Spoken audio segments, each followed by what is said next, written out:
Bonjour, je suis Camille Baudelaire, je suis ravie de vous parler ce soir, même à distance.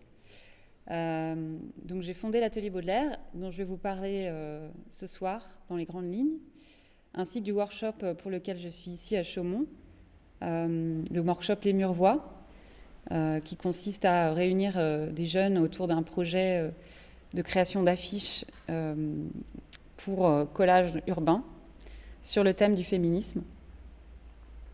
Donc je vais parler en général de l'atelier et puis je vais amener progressivement une histoire qui m'amènera à ce projet en particulier qui vient de se terminer il y a 1 heure et dont j'ai pu collecter encore quelques images fraîches qui viennent de sortir. Alors je vais vous parler d'abord de l'atelier Baudelaire que j'ai fondé quelques années après être sortie de l'école, qui est donc un atelier de design graphique pluridisciplinaire qui œuvre dans tous les champs du graphisme et voilà, entre les disciplines aussi. Vous pouvez aller voir mon site atelierbaudelaire.com, donc qui présente un peu la philosophie du studio. Donc il y a du texte sur ce site parce que j'écris aussi pas mal et j'aime bien réfléchir en parlant avec les gens, mais aussi en écrivant voilà, le projet du studio, le projet de l'atelier et les projets que j'imagine. Et donc ce site accueille le visiteur par un texte, un petit peu un texte manifeste, qui donc exprime un peu la philosophie de l'atelier, qui consiste à répondre à une grande diversité de projets et de clients, quel que soit le secteur d'activité, mais aussi voilà, à travailler vraiment dans un sens collectif, donc qui permet voilà, d'avoir une approche très pointue sur tous les sujets, tous les objets qu'on fait, tous les secteurs d'activité qui sont concernés, et voilà, de travailler en s'appuyant sur l'intelligence collective. Vous pouvez voir la diversité des projets qu'on a et qui se divisent en plusieurs catégories là sur le site, incluant la notion de volume, d'impression et d'identité. Ces 3 axes principaux. Donc identité parce qu'on travaille avec beaucoup de clients autour des questions identitaires, mais sur une diversité de supports. Et moi je travaille beaucoup avec le volume, donc soit en créant des objets graphiques, soit en intégrant du volume dans l'image par le biais par exemple de la 3D, soit en travaillant dans l'espace avec la scénographie et avec le design. Voilà, on travaille aussi, j'ai une formation vraiment de graphiste traditionnelle, en le sens où j'ai fait l'école Estienne et où j'ai appris le graphisme par le biais du média imprimé. Et donc j'ai une affection particulière et puis c'est, je pense, pour la plupart des graphistes, quelque chose qui tient beaucoup à cœur, c'est l'impression aujourd'hui, les livres, les vrais objets. Voilà, donc on réalise beaucoup de choses imprimées et évidemment aussi des choses animées et des sites internet. Voilà, donc tout est résumé sur ce site. Et le principe est que pour chaque projet, il y a des projets qui sont assez volumineux, comme par exemple ce projet pour le Salon de Montrouge, il faut réaliser simultanément, en l'espace d'1 mois et demi, tous les supports de communication, un catalogue, une signalétique d'expo. Je fais équipe avec des personnes précises qui peuvent ensemble, du coup, réaliser un projet vraiment pointu dans tous les domaines. Et donc le site est toujours constitué de la même manière. Il y a une phrase qui résume l'idée du projet, et puis donc l'équipe qui a participé à ce projet et qui a conçu. Donc là, par exemple, si je prends le Salon de Montrouge, donc j'ai fait équipe avec un studio de design graphique qui s'appelle Général Public, qui est donc un studio avec qui j'ai collaboré de longue date avant qu'il se forme en tant que studio. Je reparlerai plus tard de mon projet de diplôme que j'ai fait avec Jérémy Harper, qui a fondé Général Public avec Mathilde Le Sueur. Et donc dans l'équipe, il y a aussi Vincent Le Bourdon qui est architecte. Et donc tous les 3, on a réfléchi ce projet en concertation et dans une forme d'intelligence collective. Ce projet est assez bien représentatif, mais si on regarde chaque projet, on retrouve voilà, les collaborateurs qui ont participé et qui sont à l'origine voilà, des idées. Donc par exemple, ce projet réalisé avec Dimitri Charel, qui a aussi son propre studio Harpisarp. Il y en a plusieurs que je vais vous montrer qu'on a réalisé ensemble.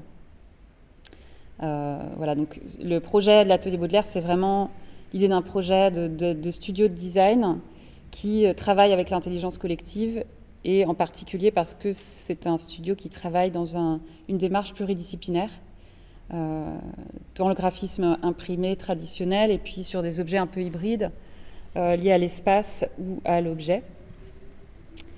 Et voilà, et donc aussi l'idée de ce projet était de valoriser les auteurs, parce qu'il est difficile dans le design graphique de se valoriser en tant qu'auteur.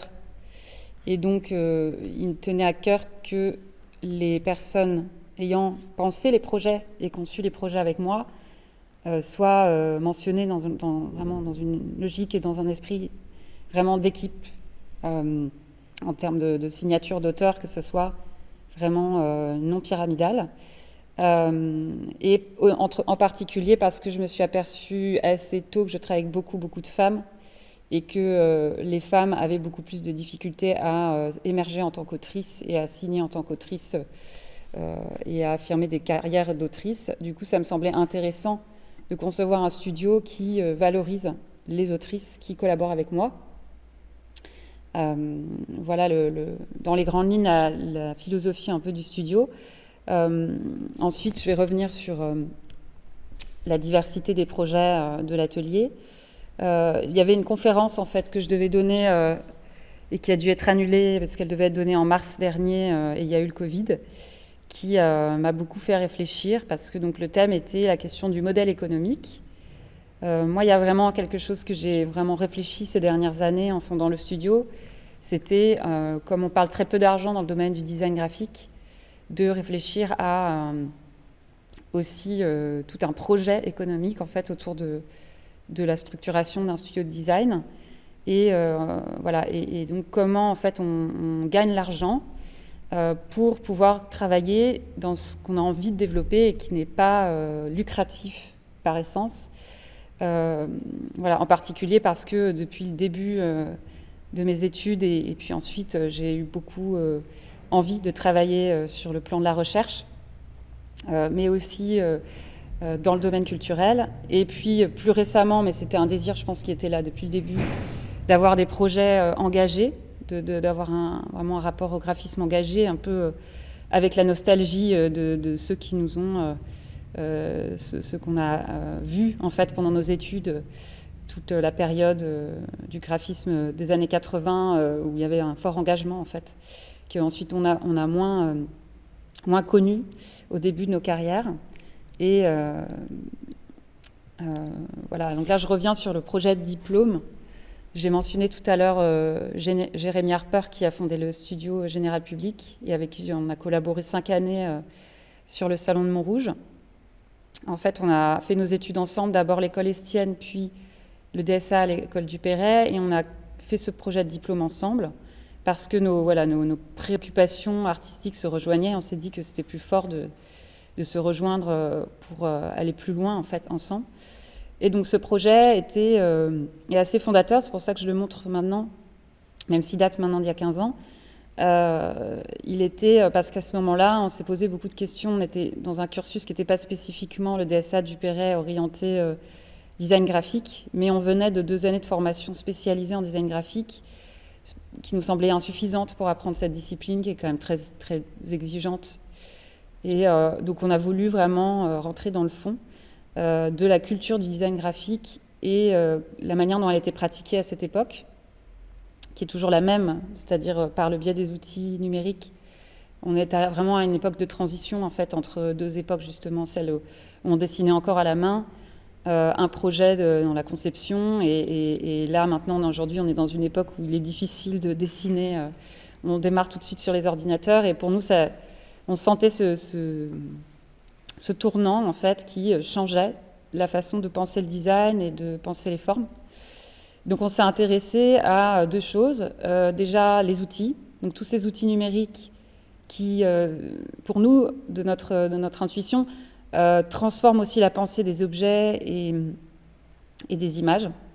Notamment tous les outils qui sont dans les logiciels. Je rentre un peu dans le jargon, mais tous les pathfinders, tous les symétries, toutes les duplications, toutes les extrusions en 3D, tous les systèmes qui sont dans les logiciels Adobe, en fait, nous questionnaient parce qu'il nous semblait qu'ils induisaient dans les formes qui étaient celles de l'époque, dans le design graphique. C'était l'époque un peu M&M et tout ça. On retrouvait toute cette écriture de la géométrie, des répétitions, des systèmes, en fait, des systématismes liés à l'outil. Et par ailleurs, on avait aussi conscience à cette époque-là qu'il y avait vraiment une doxa très importante dans le domaine du design graphique, autour du design, de la culture du design suisse, avec cette espèce d'importance de l'extrême rationalisation des choses, des compositions, la structuration des contenus, des grilles, des règles typographiques. Voilà. Et ça nous semblait être deux éléments très formatants en fait, dans le design, et on a voulu tout déconstruire et en jouant en fait, avec ces contraintes, en les exacerbant au maximum pour à la fin créer des objets incongrus qui sont voilà, des objets étirés à l'extrême, des choses formatées à l'extrême, des grilles qui réapparaissent, voilà, d'utiliser tous ces systèmes et vraiment de les accentuer au plus fort et aussi décomposer tous les objets qu'on faisait. Et on s'intéressait beaucoup, à cette époque, c'était le début d'OS 10, où en fait Apple a commencé à vouloir représenter la réalité dans les bureaux d'ordinateurs, ce qui n'était pas le cas avant. Avant, les bureaux d'ordinateurs avec OS 9 étaient très simplifiés, symboliques, et puis tout d'un coup, ils sont devenus extrêmement réalistes, avec des effets d'ombre et de volume. Et donc, on a créé des objets entre la 3D, la vraie photo, voilà, l'image de synthèse et la vraie image reproduite, des espèces d'images troubles comme ça, entre réalité et fiction. Là, je fais un énorme saut dans le temps et j'arrive à 2018. Une charte pour Béton Salon, Centre d'art et de recherche, qui vient de changer de direction. Mais à l'époque, c'était donc l'ancienne directrice qui avait fondé le lieu, qui m'avait demandé de penser une charte qui puisse fonctionner avec les contraintes économiques du lieu et qui puisse parler de son projet, qui était un projet vraiment de recherche, presque antiformaliste, qui se voulait vraiment dans la réflexion, dans l'étude, dans la déconstruction, dans le décolonialisme. Et voilà, donc l'idée c'était de faire une charte qui soit de l'anti-séduction et qu'on puisse réutiliser en interne et déployer en interne. Et donc j'ai conçu cette charte avec Aurélia de Azambouja, à l'époque avec qui je travaillais. Et donc l'idée était de créer un système qui puisse en interne décliner tout seul. Donc on a pensé cette grille avec le système de justification des deux côtés, qui crée des trous, en fait, des erreurs en fait, dans des trous à l'intérieur des jambes, ce qu'on appelle, ce qu'on voit ici, des trous à l'intérieur des pavés de texte dans le gris typographique. Et on a voulu jouer de ça et l'accentuer et d'en faire vraiment une règle de la charte graphique, de sorte que quand des personnes pas forcément graphistes ou amatrices puissent décliner la charte, il puisse y avoir tous ces accidents qui puissent être intégrés comme un parti pris et non une erreur. Donc ça, c'était le point principal de cette charte, et aussi l'idée d'avoir des couleurs très vives avec des associations de couleurs un peu qui sont un petit peu bizarres ou qui dérangent un peu la rétine. Et d'utiliser une typographie libre de droit qui était la Times, qui était donc dans tous les ordinateurs, en l'étirant de 20 ou 30% en hauteur. Ça lui donnait une aspérité et une personnalité unique. Voilà. Donc la charte était créée sur ce système, autour de cette idée d'automatiser les choses, de se jouer en fait de l'erreur, de l'aspérité, du bug technique presque. Et voilà, c'est pour ça que je fais un lien entre ce projet de diplôme il y a 15 ans et celui-ci, c'est qu'il y a vraiment cette idée de jouer avec les techniques, avec les contraintes, avec les normes, et d'en faire quelque chose qui soit véhicule quelque chose de très expressif. Voilà. Et ensuite, on a eu toute une collection de flyers qui étaient riche, qui donc m'a complètement échappé à la fin. Et c'est vrai que c'est intéressant aussi quand on est graphiste, qu'on a besoin d'être dans une maîtrise absolue de tout, de voir après les choses qui nous échappent et qui passent de main en main et qui font leur vie. Et ça, c'est aussi quelque chose qu'on a travaillé pendant ce workshop-là. Je reviendrai après là-dessus. Mais voilà, ce projet-là a été un peu cette expérience-là. Et aussi, on s'est amusé avec Mathilde Nivet, qui est dans cette salle, à mettre en scène ces flyers pour leur donner une autre lecture par le biais du set design et de la photo. Donc voilà la suite de la charte béton salon qui, du coup, est passée sur ensuite, à un moment donné, a opéré une transition plus institutionnelle pour les besoins de la communication institutionnelle, on va dire. Voilà un autre projet plus récent que j'ai fait en collaboration avec Dimitri Charel pour une association. Donc là, je vous ai montré un projet culturel. Là, c'est un projet qui est culturel, qui est en dehors de la France, donc qui se passe en Tunisie. Pour l'association La Rue, qui est une association tunisienne qui programme de l'art vivant et de l'art en général au sein de la Médina de Tunis, avec pour projet de créer du lien social par le biais de l'art, de relier la Tunisie, la ville de Tunis à sa Médina qui a une identité particulière et une identité un peu voilà, aussi perçue comme négative. Donc l'idée de travailler en lien avec le territoire. Et donc dans cette charte, il y a aussi la notion des systèmes de construction rigoureuse et de réappropriation par eux, en fait. De toute façon, c'est logique économique de dire à un moment donné, voilà, il faut que le travail graphique puisse vivre sans le graphiste parce qu'on ne peut pas payer toujours le graphiste. Ça permet de réfléchir à des systèmes graphiques en eux-mêmes, pensés pour ça.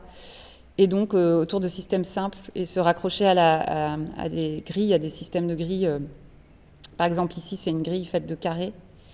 La mise en page, le principe est assez simple, c'est qu'il y a toujours l'identité en haut et en bas, en franco et en arabe.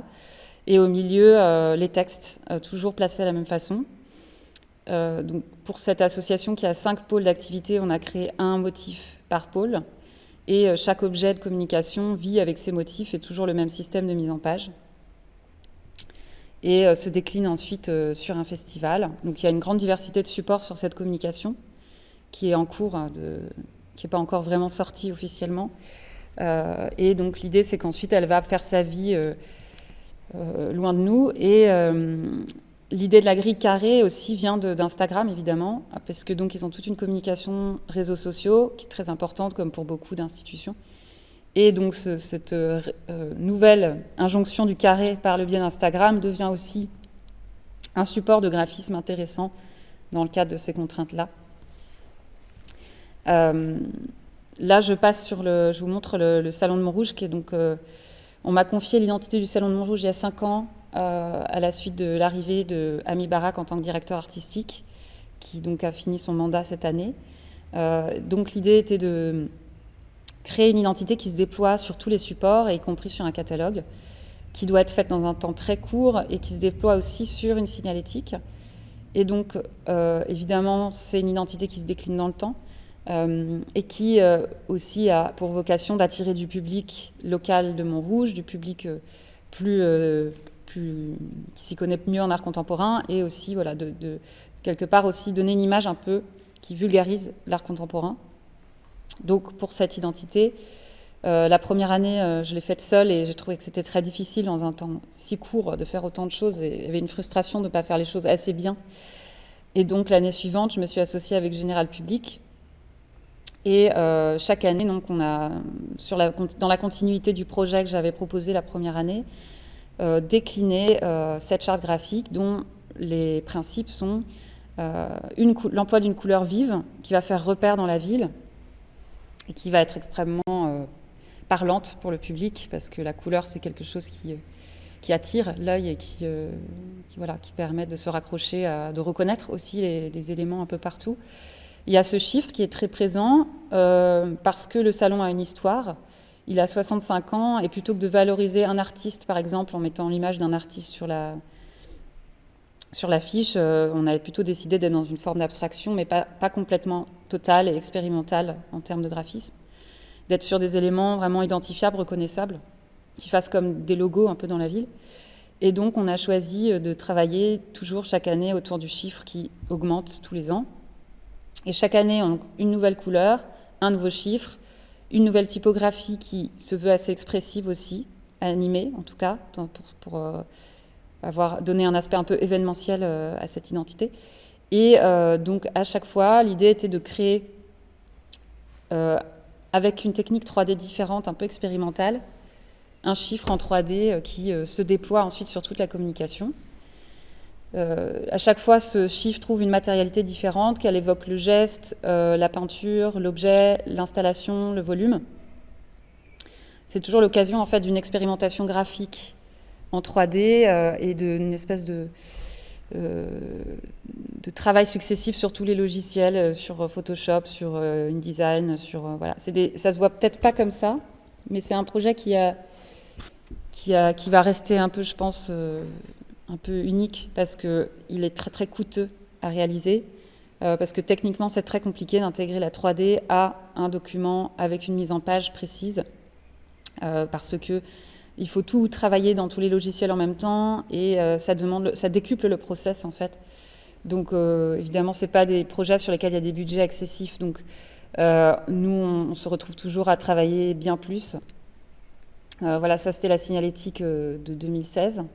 Donc à chaque fois, il y a aussi donc, un déploiement dans l'espace du projet d'identité qui est d'abord établi sur les documents de communication et l'affiche. Donc là, par exemple, les joues de Simez étaient travaillées avec des motifs dessinés en fonction, avec des typographies qui exprimaient chaque partie de l'expo. Pour le 64e salon, on a créé des mobiliers avec des drapeaux sérigraphiés. Donc là, pareil, c'est une idée collaborative avec Vincent Le Bourdon, scénographe avec qui on crée des objets qu'on appelle scéno-signalétiques, qui sont vraiment pensés ensemble. Et Jérôme Valton, qui a donc un atelier de sérigraphie doc et avec qui j'ai travaillé plusieurs fois. Et on a pensé ces objets-là un peu ensemble, techniquement parlant et aussi artistiquement. Là, pour le 63e salon, c'est d'ailleurs, l'affiche est en ce moment à la Biennale. Donc pour ceux qui iront voir la Biennale, peut-être vous la retrouverez, elle n'est pas grande. L'affiche rose et rouge. On a imaginé avec Général Public un principe de déclinaison d'affiches à l'intérieur de l'exposition et donc en travaillant avec un peintre qui est venu reproduire les effets graphiques qu'on avait trouvés pour l'affiche, l'effet de bruit en fait qu'on produit dans Photoshop et on l'a recréé avec l'aérographe et il a fallu donc coordonner toutes ces couleurs de sol avec différents matériaux, de peinture, d'affiches, de papier. Et c'était finalement assez complexe pour créer un lien entre l'identité print et ce qui se passe dans l'espace. Ensuite, il y a les catalogues qui sont en soi déjà des projets, dans le projet, où on essaye chaque année de trouver des systèmes qui n'augmentent pas le budget de print parce que, évidemment, les budgets sont serrés. Donc là, par exemple, cette année-là, on a choisi de faire un poster en surcouverture. Et donc, il était fait de telle sorte que d'un côté, il y avait une face rouge et d'un côté, une face rose. Et on a demandé à l'imprimeur de nous plier les posters une fois dans un sens, une fois dans l'autre, de sorte qu'il avait pu nous livrer de l'autre catalogue, un rouge et un rose. Et à l'intérieur, pareil, tout le catalogue était imprimé sur des papiers rouges et roses avec de l'impression blanche en UV. Et on a demandé à l'imprimeur de changer l'imposition des papiers sur la moitié des exemplaires, donc ce qui fait que ça ne coûtait pas plus cher, mais on avait 2 formules de catalogue, du coup. L'année suivante, on a travaillé avec des papiers noirs et en travaillant avec l'encre argentée qui couvre, et puis un autre type de relure, un autre type de couverture. Cette année-là, on avait fait un poster qui était plié, mais figé en tout cas attaché, qui ne pouvait pas se détacher. Une couverture attachée en poster. Voilà. Donc à chaque fois, c'est l'occasion, on aime bien avec l'atelier, avec tous les collaborateurs, trouver des systèmes un peu uniques, un peu expérimentaux, et voilà, pousser un peu jusqu'au bout les contraintes pour voir jusqu'où on peut aller avec les budgets. Et ça demande aussi beaucoup à nos prestataires pour faire des tests, etc., s'assurer que ça marche, parce que parfois c'est un peu périlleux. Donc je continue sur la thématique de la 3D. Donc du coup, la 3D, comme vous l'avez compris, c'est quelque chose que j'ai investi au diplôme. Ça m'a beaucoup intéressé de travailler à la 3D parce qu'à l'époque, c'était pas comme aujourd'hui. Les graphistes travaillaient pas du tout la 3D. C'était un truc un peu ailleurs. C'était plutôt pour les architectes. C'était ou un peu ringard, l'image 3D. C'était pas vraiment valorisé dans le graphisme. Donc du coup, moi, quand quelque chose n'est pas valorisé aussi, ça m'intéresse d'aller le fouiller là-dedans. Donc, j'ai beaucoup travaillé avec la 3D à partir du diplôme et ensuite, j'ai toujours continué à avoir des projets qui utilisaient la 3D, sachant que ça me coûtait de l'argent pratiquement parce que au niveau de la technique et des fichiers, c'est vraiment pas du tout évident. Donc là, il y a l'agence Foral, qui est un studio d'architecture pluridisciplinaire qui est spécialisé dans la construction durable, avec la construction bois, paille, terre, crue. Et qui fait aussi des projets dans le luxe, donc qui travaille avec la matière, mais aussi à l'échelle de l'urbanisme. Et donc j'ai imaginé ce A qui mis en 3D, parce que Foral, c'est un symbole mathématique qui est représenté par un A renversé, qui signifiait pour tous. C'est l'idée d'une création qui peut aller pour tous les sujets, tous les clients, toutes les formes. Et donc, avec Dimitri Charel, on a réalisé cette charte graphique et ce site internet qui présente leur projet, que je peux vous laisser visiter. Voilà. Et qui comporte aussi une cartographie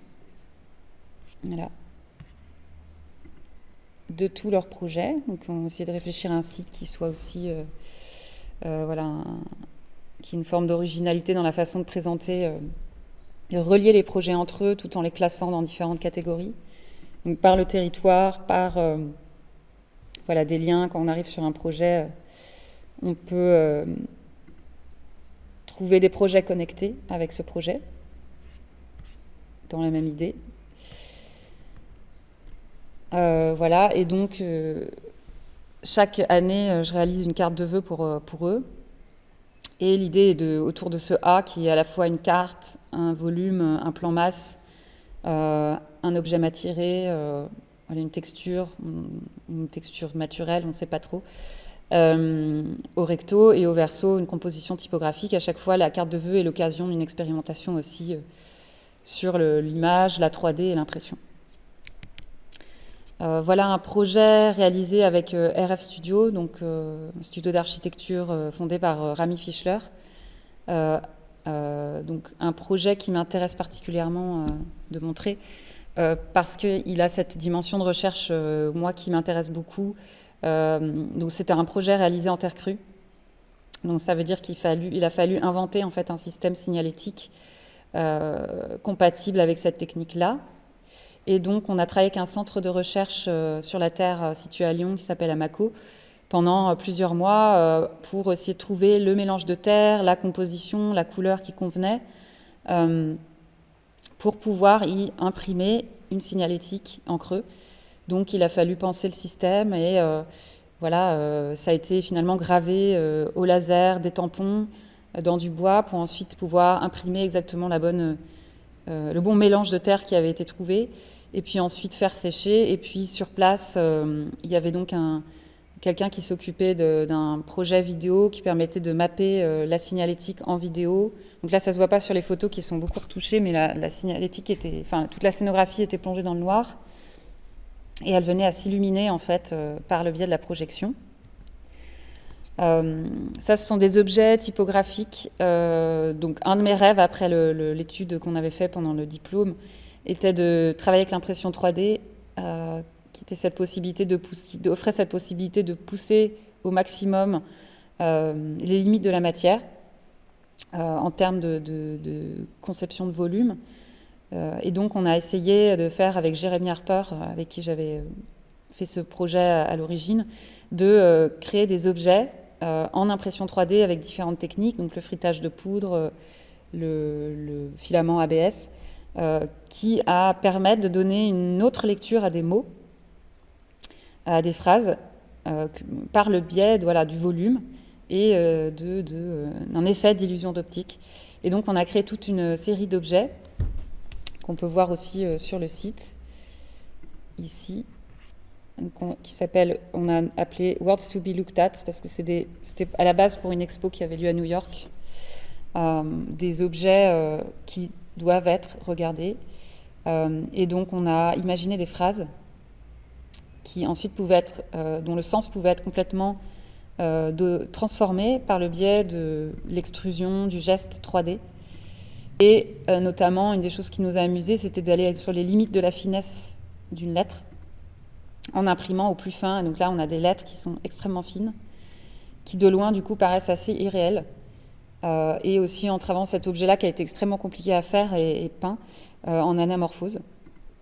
Voilà, et donc ça me permet de rebondir sur une des dimensions qui m'intéressent dans le développement de l'atelier et qui aussi sont concernées dans cette idée de chercher les modèles économiques pour un studio de design graphique engagé.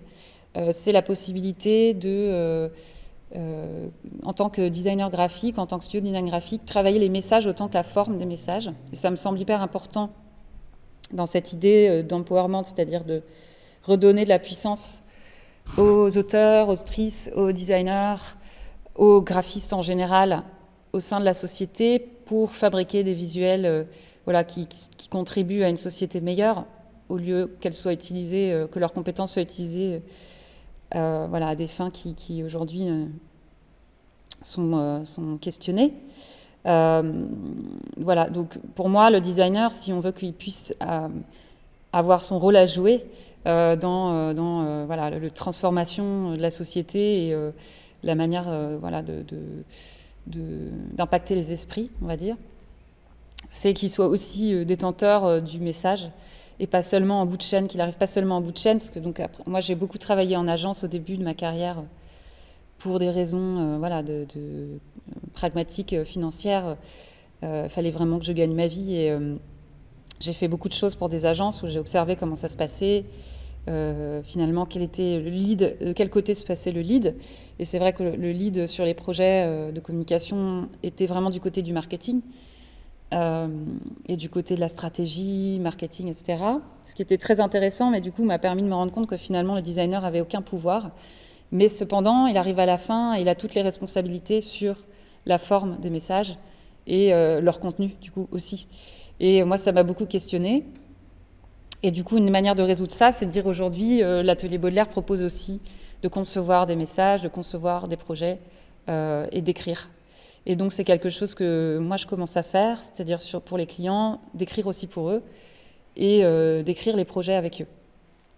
Et donc, l'importance des mots aussi au sein des projets est importante.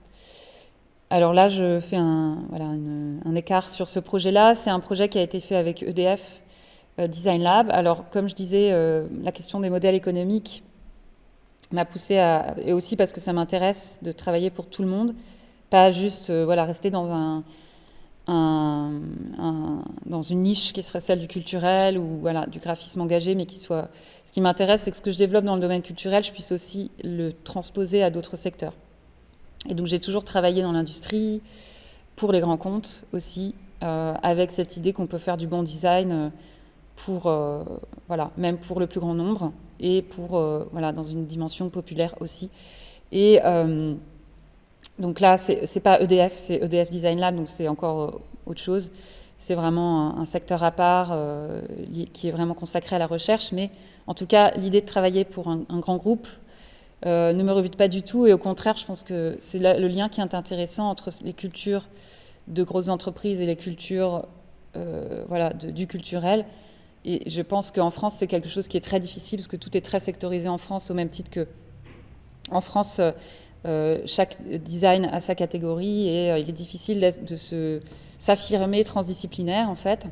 Il est aussi difficile de dire on travaille pour le domaine commercial et pour le domaine culturel. C'est pas quelque chose qui est très répandu en France. Et je trouvais ça difficile, moi, parce que par rapport à la question des domaines économiques, des questions économiques, c'est comme si on n'avait pas le droit de dire, on n'avait pas le droit d'assumer qu'à un moment donné, on travaille pour gagner de l'argent. Et ça, je trouve ça très toxique, en fait. Je pense qu'il faut que maintenant, on parle vraiment d'argent et qu'on puisse assumer tout ce qu'on fait. Voilà, et qu'on ne doit pas pouvoir mettre au placard des parties de nos activités. Il faut au contraire les tirer vers ce qui est intéressant. Et moi, c'est ce que j'essaye de faire. Et donc, quand je travaille pour EDF ou Alstom ou d'autres, c'est vraiment ce que j'essaye de faire aussi.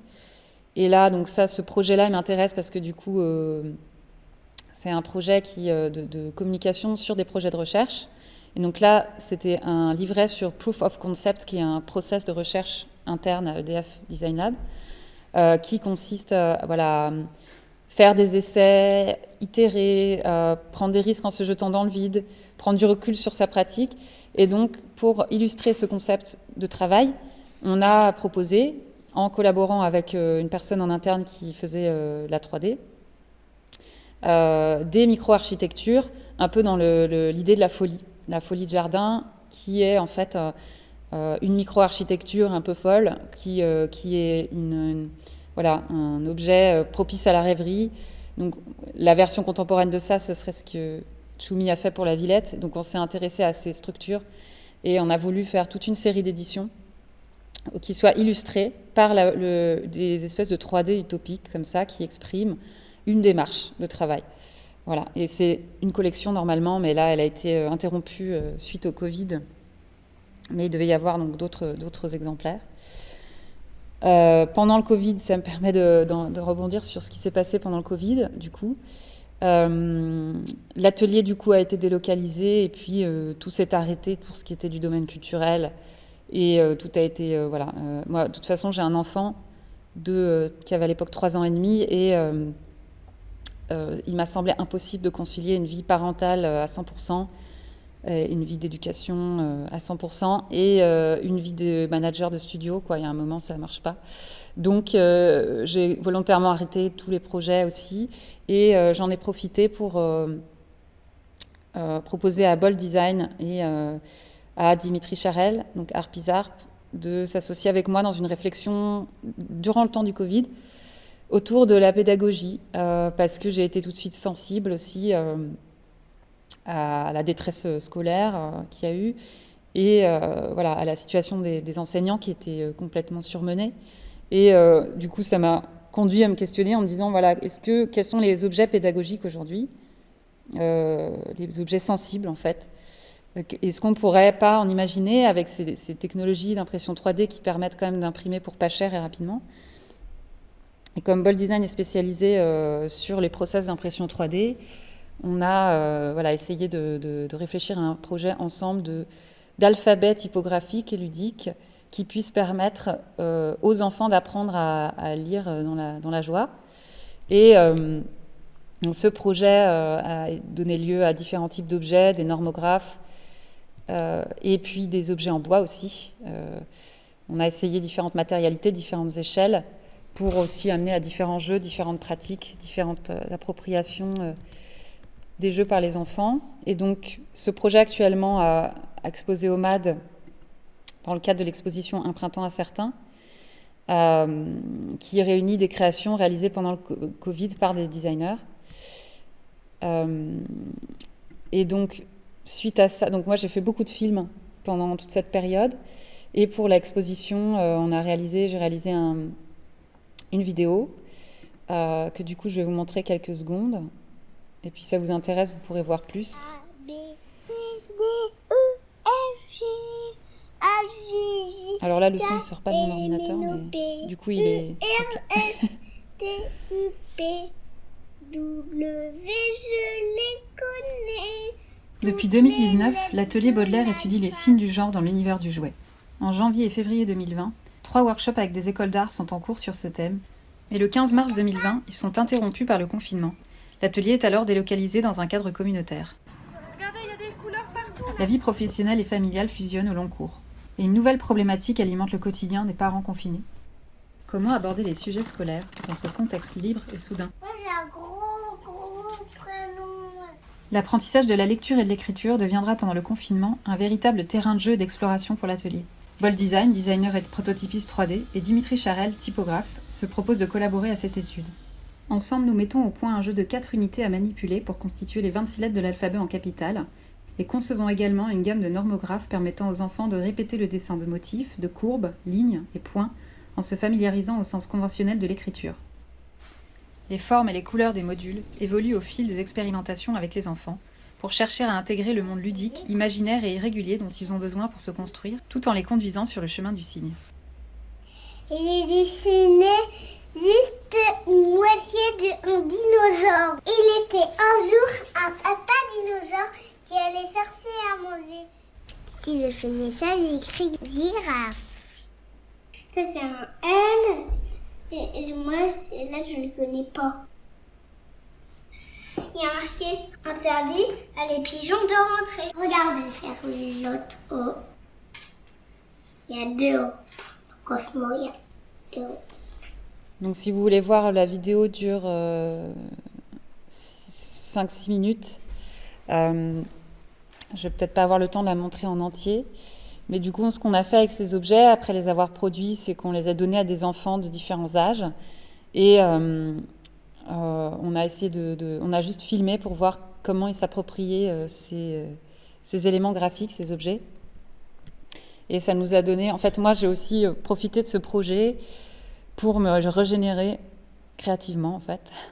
Parce que c'est vrai que ça faisait 15 ans que j'avais l'impression d'être dans une machine à laver professionnelle, avec toujours des process assez stressants, des projets qui s'enchaînent, aucun sas à un moment donné pour juste réfléchir, poser son esprit ailleurs.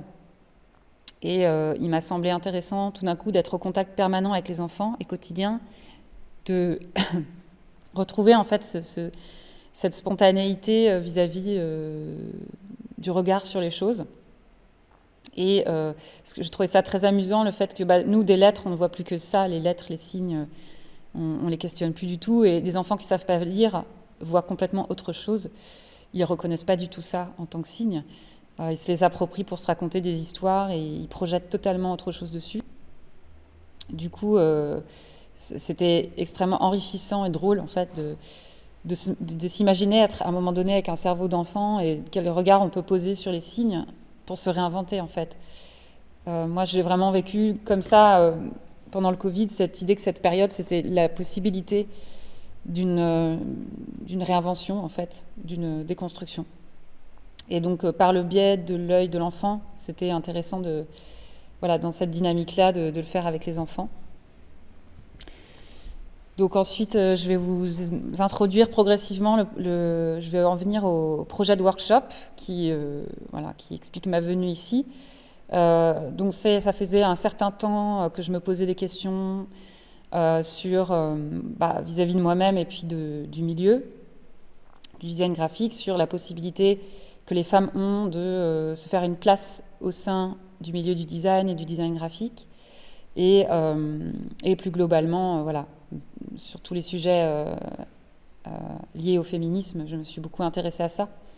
Mais en me confrontant à cette question du plafond de verre pour mon propre studio, je me suis rendu compte de tous les freins, de toutes les difficultés qu'on pouvait rencontrer dans un parcours comme ça. Et ça m'a donné envie de m'investir sur le plan du féminisme. Et je rejoins cette association contemporaine qui avait déjà une identité préexistante réalisée par Ariane Delahaye, mais qui avait besoin d'un site internet fonctionnel pour communiquer sur ses projets de mentorat. Enfin, c'est une association qui a pour but de valoriser les femmes artistes, les jeunes femmes artistes, aussi celles du matrimoine, mais surtout les jeunes, de leur donner des outils justement pour percer le plafond de verre, créer des réseaux, etc. Et donc, en m'intéressant à comment communiquer dans cette perspective, je leur ai suggéré vraiment de s'appuyer aussi sur des datas, parce que je pense que vraiment, là, ces derniers temps, avec Instagram, on a beaucoup profité des données, en fait, sur les inégalités, et ça me semble être un objet de communication très efficace pour parler de ça, et qui peut se permettre de se soustraire de tout débat, en fait, puisqu'on est dans la donnée objective. Et donc, sur le site, on a commencé à donner des données sur les inégalités qui sont, dans le domaine de l'art, quand même encore assez excessives. Et ensuite, il y a eu dans la continuité de ce projet, avec Mathilde Nivet, qui est ici, avec qui je partage mon atelier, et d'autres, Émilie Brisavoine, dont je suis voisine, avec qui j'étais confinée, aussi. Voilà, Dimitri, la veille du 8 mars, on a eu comme ça une envie soudaine de faire des panneaux. Donc la manifestation internationale pour les droits de la femme, c'était juste avant donc, le confinement, c'était le dernier moment collectif, donc un petit souvenir ému de ce moment-là où on a donc réalisé ces panneaux en urgence la veille avec Mathilde peint les formes à l'allure de leur lampe de chevet. Et ces panneaux ont été pas mal bien accueillis pendant la manif, photographiés dans la presse, etc. Et à la suite de quoi, on s'est dit, au mois de juillet, pourquoi pas immortaliser tout ça dans un conte. Du coup, on a appelé Féminisme en forme, qui permettent de garder la trace de toutes ces pancartes et de continuer à nourrir des visuels à message. Donc ça rejoint ce que je disais tout à l'heure, je pense, à la fois pour moi d'être graphiste, mais aussi de pouvoir écrire les messages que je mets en page, me semble la chose à faire aujourd'hui, comme une urgence, quoi. Alors voilà, cette année aussi, donc suite de toute cette expérience, l'association HF qui travaille sur la parité dans le secteur culturel, pour l'association de la région Rhône-Alpes, avait un besoin de faire un livret statistique. Et fort de cette expérience-là, avec Dimitri Charel, on leur a proposé un design pour ce livret autour de la data. Voilà, de la data créative autour de la question des inégalités, pour parler aux gens du secteur culturel qui sont particulièrement sensibles à ces questions créatives, mais voilà, de rester sur ces données objectives en leur donnant une forme singulière. Et donc, suite à toute cette année-là, toutes ces expériences-là, donc il y avait aussi toute une communication sur Instagram, une réflexion animée en fait de ces statistiques. Donc Jean-Michel Géridan m'a proposé de monter un workshop il y a donc l'été dernier pour aujourd'hui, donc qui vient de se terminer. Et spontanément, j'ai pensé qu'on pouvait aller dans la continuité de toute cette réflexion en créant des objets contextuels déployables dans la ville, soit virtuellement, parce que là, par exemple, les deux images en haut et à droite sont des collages virtuels. J'ai été marquée par les colleuses qui ont collé virtuellement pendant le confinement et de l'impact et de l'efficacité de ce procédé. Et de coller pour de vrai. Donc vous pourrez voir, ceux qui viendront à Chaumont, des teasers du collage qui va donc prendre vraiment sa place au mois d'octobre pour la restitution du workshop. C'est un workshop qui s'est déroulé dans la durée avec ces situations du Covid. C'était ce qui nous a semblé le plus pertinent. Et donc, c'est un workshop qui se nourrit de tout ce travail qui a été fait pour Féminisme en forme, de penser des messages forts, dans une ligne éditoriale un peu, qui comporte un trait d'humour un peu décalé.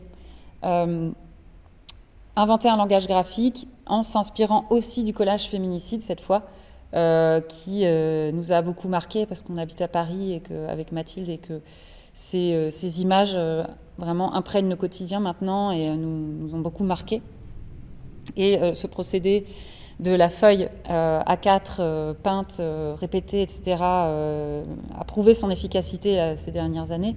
Et il nous a semblé intéressant moi, il me semblait intéressant en tant que graphiste de pouvoir aller dans la continuité de ce procédé très efficace et de pouvoir l'étayer, d'imaginer, de l'ouvrir créativement, pouvoir imaginer des déploiements riches, libres et dans une dynamique de conception collective.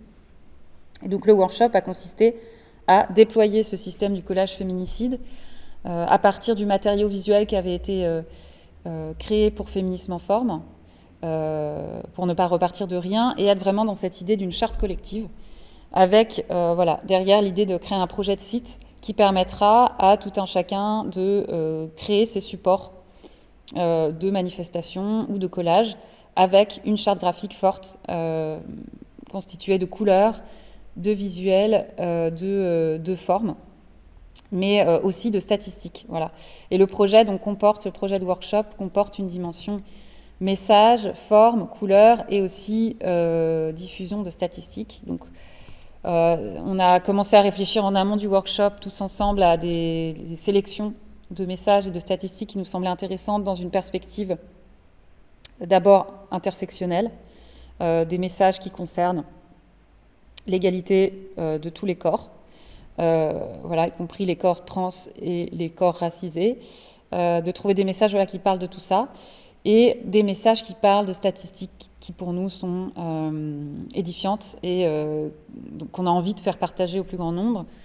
Notamment, moi j'étais très préoccupée par ces questions récentes de la libération de la parole autour de l'inceste, parce qu'il me semble que dans la lutte féministe, il est impossible d'envisager l'égalité de tous les corps et la cessation de l'oppression des corps dominants sur les autres corps dans une société où le corps de l'enfant est encore soumis à la manipulation des adultes et à la violence.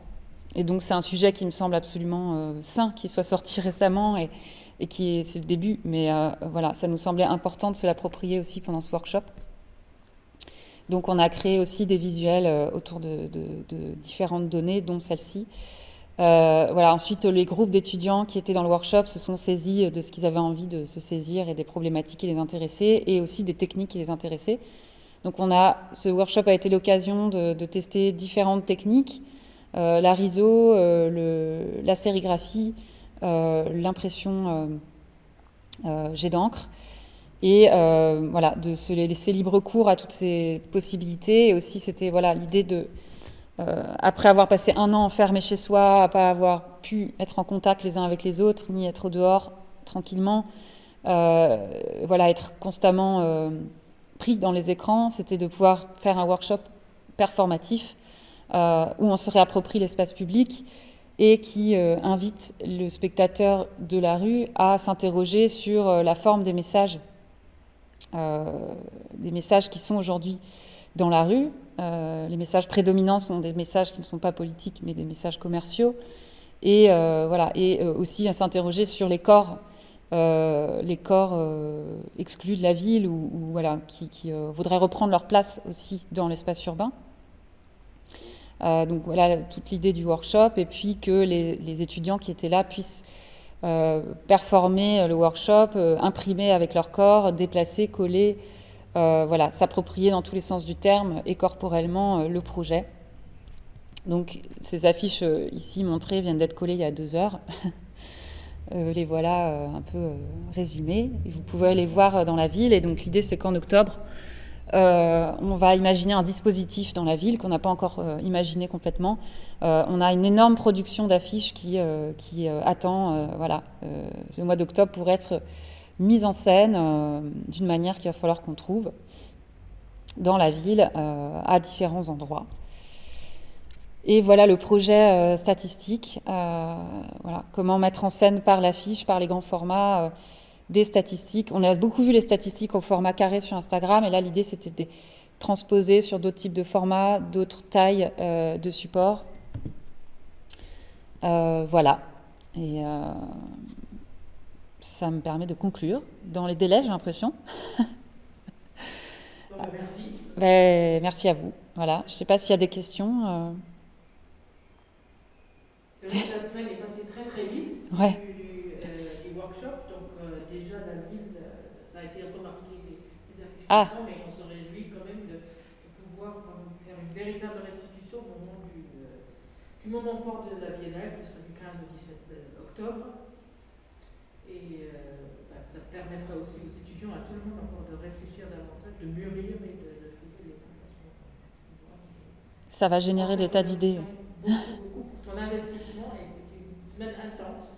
Merci à vous, parce que c'était une belle opportunité. C'est vrai qu'on n'a pas d'opportunité de faire des choses comme ça. Donc heureusement qu'il y a des lieux comme le Cygne où on peut faire ça. Et merci au collectif qui a initié tout ce projet et qui a été bien sûr utilisé avec l'idée de cette philosophie de projet qui peut se passer de main en main. J'espère que ça va continuer encore après et que d'autres vont nous confier des projets dans cette continuité. Voilà.